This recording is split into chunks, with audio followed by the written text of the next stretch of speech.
Bismillahirrahmanirrahim. Assalamualaikum warahmatullahi wabarakatuh. Jumpa lagi dengan saya di Abil Maiwa Channel.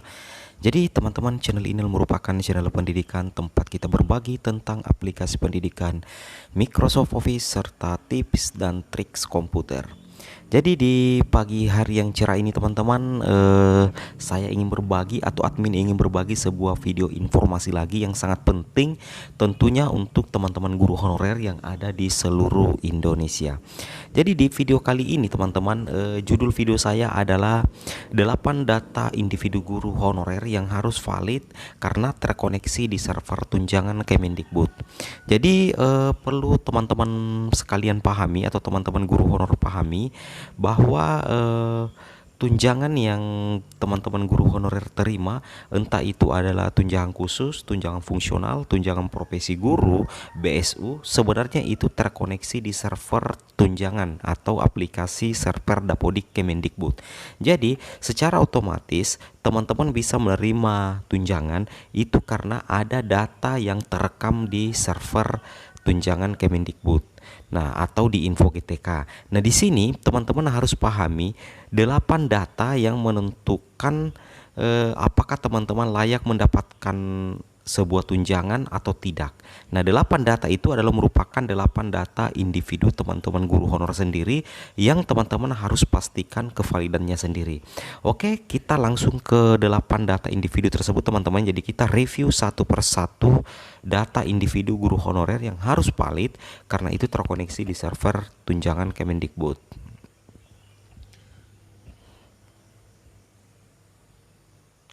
Nah, yang pertama adalah NUPTK. Jadi, NUPTK ini adalah salah satu syarat prasyarat yang harus teman-teman miliki untuk mendapatkan sebuah tunjangan. Contoh misalnya tunjangan profesi guru. Tentunya kevalidan NUPTK itu menjadi salah satu persyaratan wajib bagi teman-teman guru honorer ataupun bahkan guru PNS bahwa untuk mendapatkan sebuah tunjangan maka seorang guru itu harus memiliki NUPTK. Nah, di sini bahkan dijelaskan di screenshot di salah satu info GTK. Di sini jelas di bagian uraian itu untuk poin pertama itu update terakhir, kemudian untuk poin kedua itu adalah data NUPTK. Jadi data NUPTK itu yang ada di server tunjangan itu akan disamakan dengan data NUPTK yang ada di arsip NUPTK dan Verpal PTK.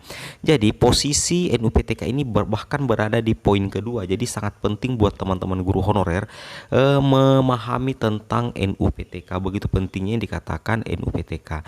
Nah, pertanyaan sekarang, persoalan-persoalan apa yang biasa dimunculkan sehingga teman-teman guru itu biasa mengalami sebuah masalah yang berkaitan dengan NUPTK. Contoh, NUPTK itu kadang ada yang ganda atau ada yang diklaim oleh orang lain. Nah, bagaimana cara mengatasinya? Tentunya teman-teman harus bersama-sama dengan operator sekolah dan admin dinas untuk mencari penyebab sehingga NUPTK teman-teman bermasalah. Bisa dicek di Verpal PTK. Operator tahu semuanya ini teman-teman. Jadi buat teman-teman guru honorer, pantau terus NUPTK dan pastikan data NUPTK teman-teman itu valid karena NUPTK adalah salah satu persyaratan untuk mendapatkan aneka tunjangan, terutama buat teman-teman guru honorer sebenarnya. Oke, kita lanjut teman-teman ya. Untuk data yang kedua. Nah, data individu yang kedua yang merupakan salah satu data yang perlu valid atau harus valid agar data tunjangan teman-teman di server tunjangan Kemendikbud itu bisa aman adalah kualifikasi pendidikan. Jadi buat teman-teman guru honorer ataupun guru PNS untuk mendapatkan beberapa jenis tunjangan yang resmi dari Kemendikbud, contohnya tunjangan sertifikasi, kemudian ada tunjangan khusus dan tunjangan fungsional, itu salah satu persyaratan utamanya selain NUPTK tadi itu adalah kualifikasi pendidikan seorang guru itu harus berijazah S1. Nah, jika seandainya di info tunjangan ternyata ijazah teman-teman itu tidak S1 atau berbeda dengan data real yang sebenarnya, nah itu bisa menjadi sebuah persoalan yang sangat serius teman-teman ya. Dan tentunya persoalan ini harus segera segera teman-teman selesaikan, bisa teman-teman bersama-sama dengan operator sekolah memperbaiki riwayat pendidikan teman-teman. Jika seandainya memang teman-teman sudah berijazah S1. Beda lagi kalau misalnya teman-teman memang belum berijazah S1, maka sebaiknya teman-teman itu berupaya untuk memenuhi target sebagai guru yang berkualifikasi S1. Karena untuk beberapa agenda Kemendikbud, contohnya untuk PPG atau beberapa jenis tunjangan, itu persyaratan yang diminta adalah harus berkualifikasi pendidikan. Dan data teman-teman ini, kualifikasi pendidikan teman-teman ini tentunya terkoneksi di server tunjangan Kemendikbud. Itu yang teman-teman harus perhatikan. Oke, kita lanjut ke data yang ketiga. Nah, data yang ketiga adalah jenis PTK.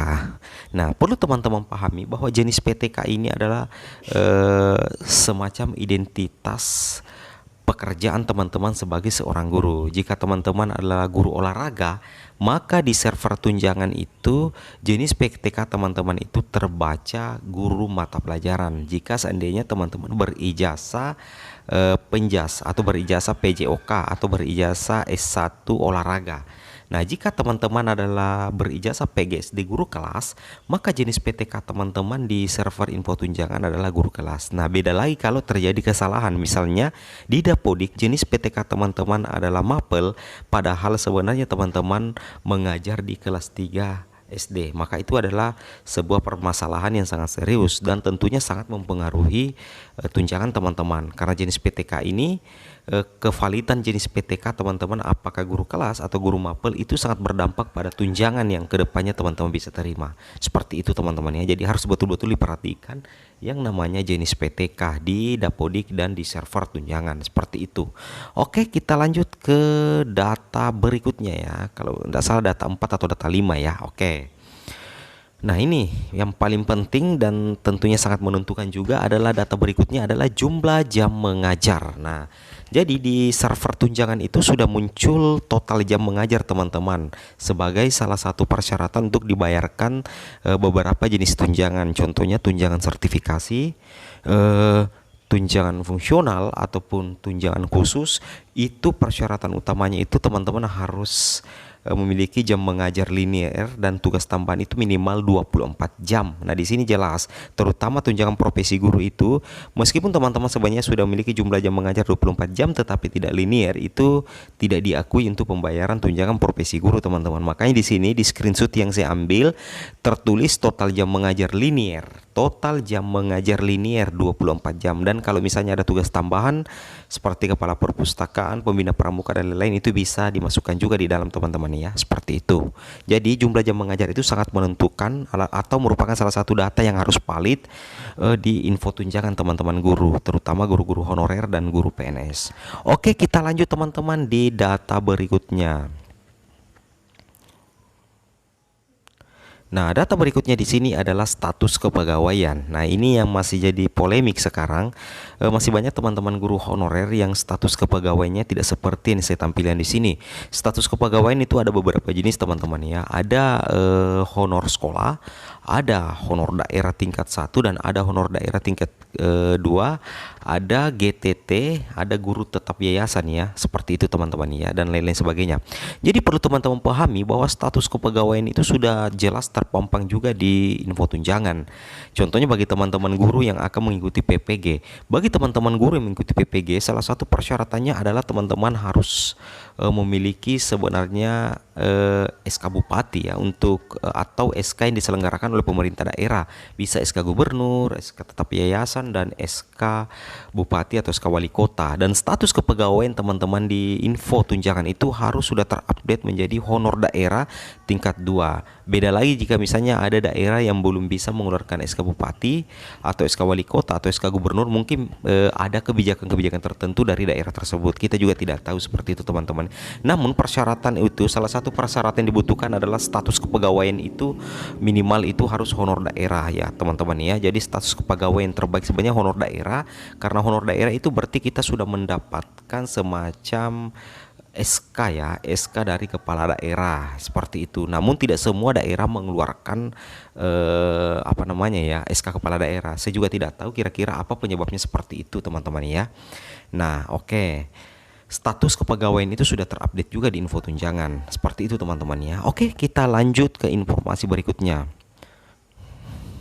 Data berikutnya yang harus valid ya, karena terkoneksi dengan server info tunjangan Kemendikbud adalah sekolah induk yang tercatat di info tunjangan. Jadi teman-teman perlu teman-teman pahami, terkadang banyak teman-teman guru yang tidak bisa share tunjangannya, apakah itu tunjangan khusus ataupun tunjangan sertifikasi.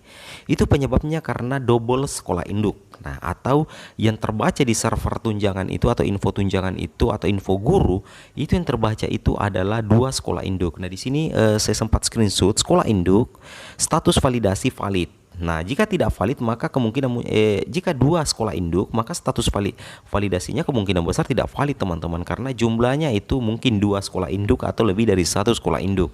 Dan ini harus teman-teman guru honorer perhatikan bersama dengan teman-teman operator, karena sangat berpengaruh terhadap data teman-teman yang lain, terutama yang berkaitan dengan kesejahteraan. Oke, itu adalah data individu guru honorer yang harus valid sebenarnya teman-teman ya. Jadi semoga ya seperti itu teman-teman ya. Kita coba lanjut lagi untuk data berikutnya, karena ada 8 data ini teman-teman ya. Mohon kesabarannya. Nah, di sini ini juga penting sekali teman-teman ya. Di sini yang paling penting juga adalah keaktifan guru di dapodik dan sekolah. Jadi perlu teman-teman pahami, keaktifan guru mengajar di sekolah itu harus dibarengi dengan keaktifan data online teman-teman di dapodik. Jadi di menu penugasan itu di aplikasi dapodik, mungkin operator ketahui itu, dan saya rasa operator sudah paham semua, ada di menu penugasan di tiap guru itu ada tanggal, ada bulan yang harus dicentang, dan setiap bulan berjalan itu teman-teman operator harus centang, karena itu menandakan tentang keaktifan guru di aplikasi dapodik yang relevan dengan keaktifan guru di sekolah yang realnya teman-teman ya. Jadi itu penting juga dan merupakan salah satu data yang harus valid sebenarnya teman-teman ya.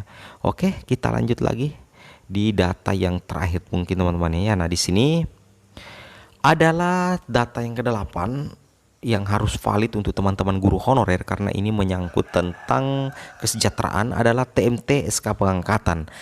Jadi perlu teman-teman pahami bahwa TMT SK pengangkatan itu atau SK mulai bertugas atau SK semenjak SK awal menjadi seorang guru honorer itu harus valid teman-teman ya. Artinya harus betul-betul sesuai dengan SK real dan SK yang nantinya terekam atau terkoneksi di server info tunjangan yang merupakan hasil dari sinkronisasi dapodik. Jadi betul-betul harus valid. Artinya SK yang teman-teman pegang dalam bentuk fisik, datanya itu harus sama dengan data yang ada di info tunjangan. Artinya data yang diinput oleh operator sekolah. Jadi teman-teman guru honorer harus bisa memastikan data teman-teman guru di operator, terutama untuk persoalan TMT SK pengangkatan, karena itu sangat menentukan, karena dari TMT SK pengangkatan itu bisa ditarik kesimpulan tentang lamanya teman-teman mengabdi dan diketahui tahun berapa teman-teman awal mula menjadi seorang guru, terutama guru honorer. Seperti itu teman-teman ya. Nah, seperti itu. Jadi di sini ada 8 data yang sangat penting yang teman-teman guru honorer harus pahami dan harus valid, karena ke semua data itu yang 8 itu yang kita sudah bahas sekitar 13 menit ini itu terkoneksi dengan server info tunjangan Kemendikbud teman-teman ya. Jadi ini real, bukan hoax, karena kebanyakan ini banyak teman-teman berkomentar hoax, padahal apa yang saya sampaikan itu adalah real adanya dan saya berdasarkan fakta yang ada di lapangan, dan saya sekedar berbagi informasi valid kepada teman-teman guru honorer. Jadi buat teman-teman guru honorer, silahkan pilihlah istilahnya informasi yang betul-betul valid dan ada literatur dasar hukumnya. Seperti itu teman-teman ya. Nah, oke teman-teman, mungkin cukup sampai di sini video singkat saya tentang 8 data guru honorer yang harus valid karena terkoneksi dengan server info tunjangan dan berkaitan dengan kesejahteraan. Semoga video ini bermanfaat dan silakan di-share sebanyak-banyaknya ke media sosial teman-teman. Dan jangan lupa like, comment, and subscribe dan aktifkan lonceng notifikasinya agar setiap hari teman-teman bisa mendapatkan informasi-informasi akurat dan informasi-informasi valid dari admin sendiri. Oke, akhir kata saya ucapkan banyak terima kasih dan saya akhiri dengan ucapan Assalamualaikum warahmatullahi wabarakatuh.